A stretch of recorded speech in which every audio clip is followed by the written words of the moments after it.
इनके कुछ नेता ऐसे कह रहे हैं कि बीजेपी ने राम का पेटेंट करा रखा है। उनकी तरफ से तो कोर्ट में भी यही बयान था कि राम काल्पनिक है। जो राम को नहीं मानते उनसे मैं राम की बात क्या, उनसे जनता भी जानती है, लोग जानते हैं, वो राम को मानते ही नहीं। महिलाओं का शक्ति के बारे में उल्टा सीधा बोलते हैं उनके बड़े नेता राहुल जी। इनको सोचना चाहिए कि हम लोगों ने क्या गलत किया। 60 साल से हमने देश पे राज किया, लेकिन देश की क्या हालत है। डोटासरा जी जो इनके प्रदेश अध्यक्ष हैं वो हर मंच पे डांस करते हैं और ये कहते हैं कि बीजेपी का मोरिया बुला देंगे। वो शायद चाहते होंगे कि लोग ये इस तरह के ये हरकतें देखें और तालियां बजें इन चीज़ों में। अब मोदी जी हैं और मोदी जी ना तो भ्रष्टाचार खुद करते हैं और ना किसी और को करते हैं, तो कार्रवाई तो होगी। मोदी जी हर व्यक्ति से कनेक्ट हो रहे हैं डायरेक्टली, चाहे वो युवा हो, महिला हो, किसान हो, गरीब हो, कोई भी। नमस्कार, आप सभी का भारत अखबार में स्वागत है। और हम चुनावी यात्रा कर रहे हैं। हमने कई लोकसभाओं की तस्वीरें आपको दिखाई। इस वक्त हमारे साथ लोकप्रिय उप मुख्यमंत्री है राजस्थान प्रदेश की, जो लगातार सभाएं कर रही है, रैली कर रही है और उनकी रैली और सभाओं में भीड़ जुट रही है। दिया कुमारी जी, आपका बहुत बहुत स्वागत है और इस व्यस्तम कार्यक्रम में हमें समय देने के लिए बहुत बहुत धन्यवाद। धन्यवाद आपका बहुत बहुत। दिया जी, 25 मिशन 400 और राजस्थान में मिशन 25 जी, किस तरह से देखती हैं इसको? नहीं, बिल्कुल जैसा कि हम सब जानते हैं कि देखिए, जनता को विश्वास है मोदी जी पर। मोदी जी जो गारंटी मोदी जी ने दी है उस पर विश्वास है।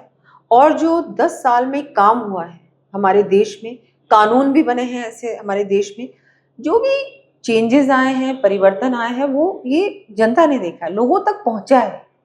और ये सब देखते हुए 25 की 25 सीटें भी जीतेंगे और 400 पार भी। सचिन पायलट ये दावा कर रहे हैं कि कुछ सीटें हम लेके आ रहे हैं और एक बात ये भी आरोप लगा रहे हैं बीजेपी पर कि आप बीजेपी संवैधानिक संस्थाओं का दुरुपयोग कर रही है, केंद्र सरकार। देखिए, बिल्कुल भी ऐसा नहीं है। और ये सारी जो एजेंसीज़ हैं, इंडिपेंडेंट एजेंसीज़ हैं, किसी सरकार के अधीन नहीं है। और अगर कोई गलत काम करता है और भ्रष्टाचार का आरोप होता है तो उस पर कार्रवाई भी होगी। और पहले इनके ज़माने में, इनकी जब सरकारें थी, तब कार्रवाई नहीं होती थी, तो शायद इन सबको उस चीज़ की आदत। अब मोदी जी हैं और मोदी जी ना तो भ्रष्टाचार खुद करते हैं और ना किसी और को करने देते हैं, तो कार्रवाई तो होगी। इनके कुछ नेता ऐसे कह रहे हैं कि बीजेपी ने राम का पेटेंट करा रखा है, राम काल्पनिक है, इसलिए पेटेंट करा रखा है, इसलिए हम नहीं मानते। देखिए, वो तो उन्होंने तो कोर्ट में भी ये कहा है, उनकी तरफ से तो कोर्ट में भी यही बयान था कि राम काल्पनिक है। जो राम को नहीं मानते और जो प्राण प्रतिष्ठा का कार्यक्रम था उसमें इनकी पार्टी ने बहिष्कार किया उस कार्यक्रम का, उनसे मैं राम की बात क्या, उनसे जनता भी जानती है, लोग जानते हैं, वो राम को मानते ही नहीं। सनातन का अपमान करते हैं, उनकी सहयोगी दल सनातन का अपमान करते हैं। महिलाओं का शक्ति के बारे में उल्टा सीधा बोलते हैं उनके बड़े नेता राहुल जी। तो जो इस तरह की बातें करती है पार्टी, वो हमको क्या कह रही है? हम राम जी को भी लेके आए हैं अयोध्या, जो राम जी टेंट में विराजमान थे। और 500 साल से जो अयोध्या उनका, मतलब वो पधार नहीं सके अयोध्या, उनको वहां पर मंदिर बनाया, भव्य मंदिर बनाया। और ये कैसे हुआ? ये एक दृढ़ इच्छा शक्ति का परिणाम है, क्योंकि मोदी जी ने कहा, भारतीय जनता पार्टी ने कहा कि हम राम मंदिर बनाएंगे और उसका कोर्ट का फैसला भी आया और हम सब जानते हैं अयोध्या में भव्य राम मंदिर बना। ये चुनाव जातिवाद की तरफ कुछ लोग मूव करने की कोशिश कर रहे हैं, आप उसको किस तरह से देखते हैं? मैं सोचती हूँ कि ये ठीक नहीं है, ये गलत है। ये चुनाव राष्ट्र का चुनाव है। ये चुनाव एक ऐसी पार्टी जो कि विजन के साथ काम कर रही है, जिसके पास नीति है, नियत है और नेता भी है। और दूसरी तरफ ये पार्टी जिसके पास तीनों में से कुछ भी नहीं। अभी वो, उनसे मैं ये पूछना चाहूँगी, क्या अभी तक आपने ये भी डिसाइड किया है कि आपका प्रधानमंत्री कैंडिडेट कौन होने वाला है? मैं अगर वो उस चीज़ को अनाउंस कर देंगे ना, उसकी घोषणा कर देंगे, तो ये बिखर जाएंगे, ये सब जानते हैं। यहाँ पर हमारे मोदी जी हैं, जिस तरह से उन्होंने काम किया है देश के लिए, चाहे हम सेना की बात करें, चाहे हम महिलाओं की बात करें, चाहे इंफ्रास्ट्रक्चर की बात करें, किसानों की बात करें, गरीब की बात करें, युवा की बात करें, सबको कैसे आगे बढ़ाना है। एक विकसित भारत जो बनाने का उन्होंने ये ठाना है कि विकसित भारत 2047 तक बनेगा, उसकी ओर हमको ले जा रहे हैं। और उसके लिए ज़रूरी है कि हम एक योजनाबद्ध तरीके से, एक प्लानिंग के साथ, एक विजन के साथ हम लोग आगे बढ़े, और वही चीज़ मोदी जी कर रहे हैं। डोटासरा जी जो इनके प्रदेश अध्यक्ष हैं, वो हर मंच पे डांस करते हैं और ये कहते हैं कि बीजेपी का मोरिया बुला देंगे। देखिए, अब ऐसा करते हैं तो मुझे तो लगता है एक वो शायद चाहते होंगे कि लोग ये इस तरह के ये हरकतें देखें और तालियां बजें इन चीज़ों में, लेकिन इन चीज़ों का कोई भी मतलब नहीं है। लोग अब, आज की जो जनरेशन है, आज का जो वोटर है, वो रिजल्ट ओरिएंटेड है। वो देखता है कि मेरे लिए क्या किया, क्या ये जो योजनाएं बनाई मोदी जी ने मेरे घर तक पहुंची हैं क्या? उन्होंने देखा पहुंची है, सब कुछ पहुंचा है। ये सब चीजें देखते हैं। और एक मोदी जी ने जैसे हमारा पूरे देश का जो सम्मान बढ़ाया है पूरे विश्व में, ये भी बहुत बहुत बड़ी बात है। इससे पहले कोई भारत से कहीं भी बाहर जाता था तो उसको सम्मान नहीं मिलता है। आज आप अगर वीजा के लिए अप्लाई करते हो तो तुरंत मिल जाता है। ऐसा क्यों? क्योंकि मोदी जी ने हम लोगों का जो इमेज है ना, इंटरनेशनल इमेज, उसको भी बढ़ाया। ये लोग देखते हैं, नई जनरेशन ये सब चीजें देखती है।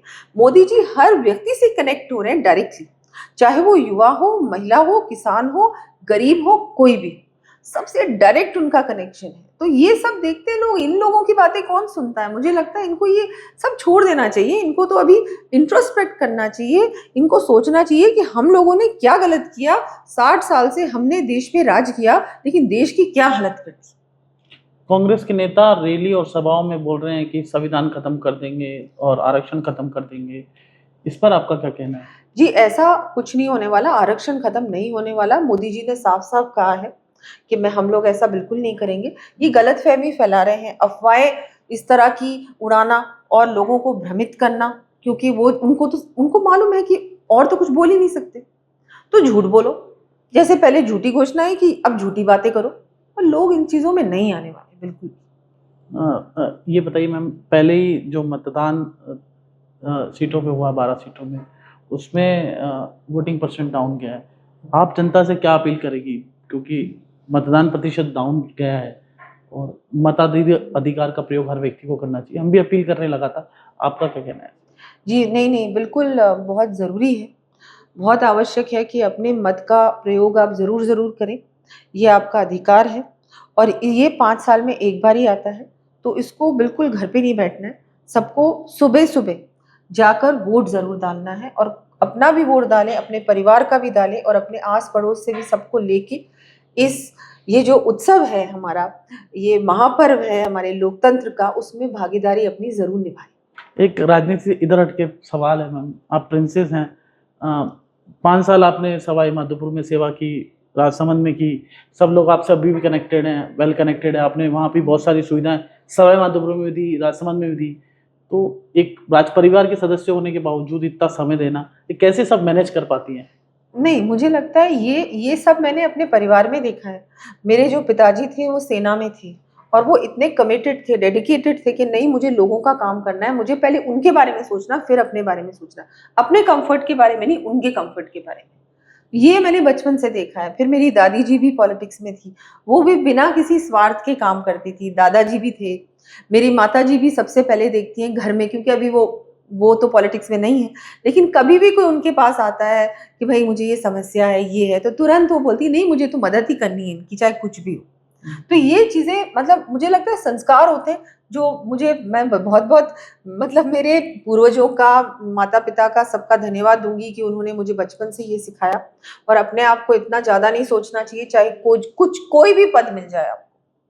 मुझे लगता है ये सब चीज़ें हैं, ये सब नहीं है। मुझे लगता है सबसे ज़्यादा आवश्यक है कि हम किसी की मदद कर सकें, किसी से कनेक्ट हो सकें, और क्या किसी के आप काम आ सकते हो, मुझे लगता है वो ज़्यादा है मेरे लिए ज़रूरी, ना कि भई मैं सोच रही हूँ कि मैं इस घराने से हूँ, इस परिवार से हूँ। ये सब चीज़ें आजकल के ज़माने में कोई इन चीज़ों को ध्यान भी नहीं देता। हो सकता है शुरू-शुरू में आप किसी चुनाव को जीत जाओ, उसके बाद अगर आप काम नहीं करोगे, लोगों के साथ दुःख में, सुख में नहीं होंगे ना, तो लोग भूल जाते हैं, और कोई फिर उसके बाद नेक्स्ट टाइम आपको पूछता भी नहीं। लोगों के पास समय नहीं। आपने दिया कुमारी फाउंडेशन भी बना रखा है, उससे कितने लोगों की मदद होती है? क्या-क्या उसमें काम होते हैं? जी, तो दिया कुमारी फाउंडेशन, मैं जब सवाई माधोपुर से विधायक थी, उस समय मैंने देखा महिलाएँ बहुत मेरे पास आती थीं कि हमको कहीं न कहीं आर्थिक हमको चाहिए कि हम लोग भी फाइनेंशियली इंडिपेंडेंट बने, किसी पे डिपेंडेंट ना रहे। तो वो देखते हुए मैंने फिर उस समय इन सबको स्किल डेवलपमेंट से जोड़ा, सिलाई सिखाई, डिजाइनिंग सिखाई, अचार बनाती थी, पापड़ बनाती थी। इन सब के फिर हम लोगों ने छोटे छोटे ग्रुप्स बनाए, सेल्फ हेल्प ग्रुप्स बनाए, उनको फिर सरकार की योजनाओं से जोड़ा। और वो तो माधोपुर में।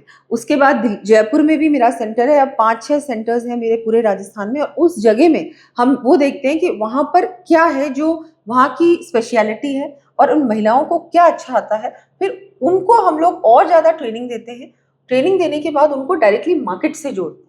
और हम लोग ऑनलाइन भी, मेरा स्टोर ऑनलाइन भी जुड़ा हुआ है PDKF, और म्यूजियम में भी हमने एक जगह दे रखी है जहाँ ये लोग, वहाँ हम लोग इनकी बनाई हुई चीजें टूरिस्ट को भी। इतना सब काम करती हैं तो समय परिवार को कैसे, बच्चों को, परिवार को हाँ। समय कैसे दे पाते? मुझे लगता है परिवार को आदत हो जाती है। शुरू शुरू में सबको लगता था कि ये क्या है, अब तो सब मुझे, कोई किसी को फर्क ही नहीं पड़ता। यूज्ड हो गए मतलब। यूज्ड टू हो गए सब लोग। वो तो सब मुझे कहते हैं गेस्ट आ गए हमारे, तो मैं तो गेस्ट हूँ घर पे।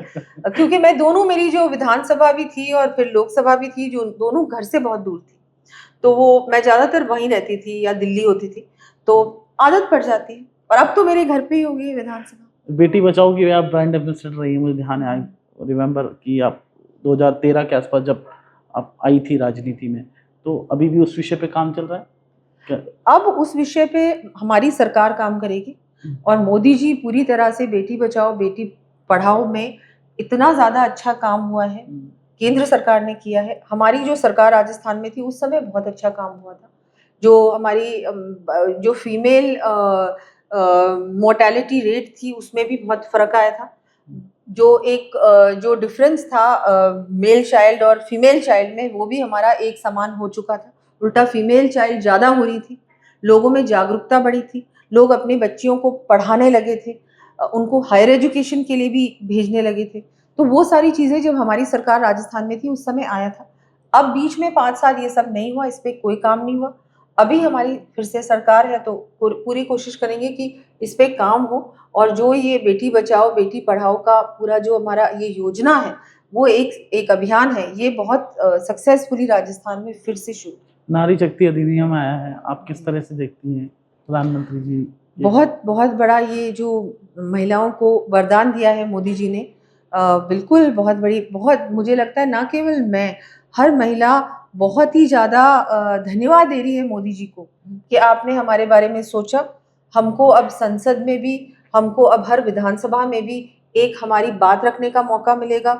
जब कानून बनेगा वहाँ पर भी हमारी भागीदारी होगी। तो ये सब चीज़ें महिलाएं सोच रही हैं, और एक सचमुच जब हम बात करते हैं महिला सशक्तिकरण की, तो उस ओर जो हम लोग बढ़ रहे हैं उसमें ये एक बहुत बड़ा फैसला है, बहुत महत्वपूर्ण कदम। एक अंतिम सवाल है कि आपका विजन डॉक्यूमेंट क्या है PWD डिपार्टमेंट और वित्त डिपार्टमेंट को लेकर, क्योंकि महत्वपूर्ण डिपार्टमेंट है सरकार के। मैंने PW में सड़कों को किस तरह से बनवाएंगे, और राजस्थान में सबसे बड़ी बात है कि पिछली सरकार ने बहुत सारा कर्जे में डुबा के ले गई, तो उसको पैसे को कैसे इंक्रीज करेंगे, क्योंकि IT हब डेवलप हो जाएगा, यहाँ उद्योगीकरण भी नहीं है, बाहर यहाँ के जो मेधावी छात्र हैं वो बाहर जाके जॉब करते हैं, तो ये सब तमाम समस्याएं हैं राजस्थान में। जी नहीं, इस बार हमारा जो बजट था, जो हमारा इंटरिम बजट था, उसमें भी हम लोगों ने बहुत सारी चीज़ें रखी।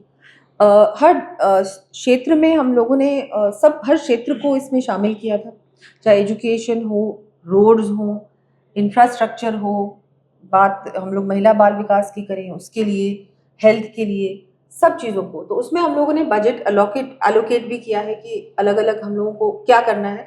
दूसरा क्या है कि जो भी हम लोग करें एक लॉन्ग टर्म विजन के साथ करें, और वही हमारी सरकार भजन लाल जी के नेतृत्व में वही काम करने वाली है।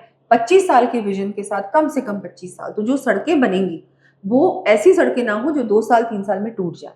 तो क्वालिटी पे बहुत ध्यान दिया जाएगा, और सचमुच में रिक्वायरमेंट है या नहीं है वहां पर सड़क बनेगी, ना कि भाई किसी MLA ने भेज दिया और आप सड़क बना रहे, जो कि गहलोत सरकार ने किया। बहुत सारी घोषणाएं की उन्होंने, लेकिन उस पर बिल्कुल अमल नहीं किया। विशेषकर टूरिज्म में उन्होंने बहुत बड़े बजट अनाउंस तो किया, लेकिन उसमें से कोई पैसा नहीं लगाया टूरिज्म। तो हम लोग इस तरह का काम नहीं करेंगे, पेपर वर्क नहीं करेंगे, हम लोग एक्चुअल में सारे काम दिखाएंगे, धरातल पे नजर आएंगे सारे काम, और बदलाव नजर आएगा।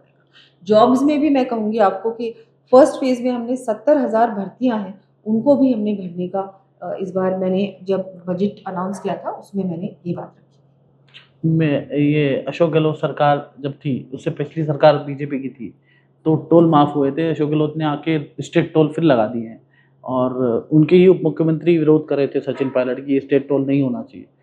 आपकी सरकार अभी 3 महीने ही हुई है, अच्छा 3 महीने में विज़न आपने बताया, इतने सारे ईआरसीपी से लेकर तमाम प्रोजेक्ट हाँ। सरकार लेके आई है। अब क्या स्टेट टोल पे आपका क्या विचार? नहीं, इस पे भी विचार करेंगे कि क्या करना है, कैसे करना है। मैंने जैसा कि बताया कि हम लोग इन लोगों की तरह बिना सोचे समझे और प्लानिंग के डिसीजन नहीं लेगी हमारी सरकार। जो भी डिसीजन होगा वो सोच समझ के और प्लानिंग के साथ होगा। अभी पेट्रोल डीजल भी जो कम हुआ है उसमें भी पूरी प्लानिंग से किया है, क्योंकि ये बैलेंस्ड नहीं था पहले। रेट्स अलग अलग डिस्ट्रिक्ट्स में अलग अलग रेट्स थी, उसको कैसे एक समान किया जाए वो चीज़, उसको ध्यान में रखते हुए हम लोगों ने पेट्रोल डीजल भी कम किया।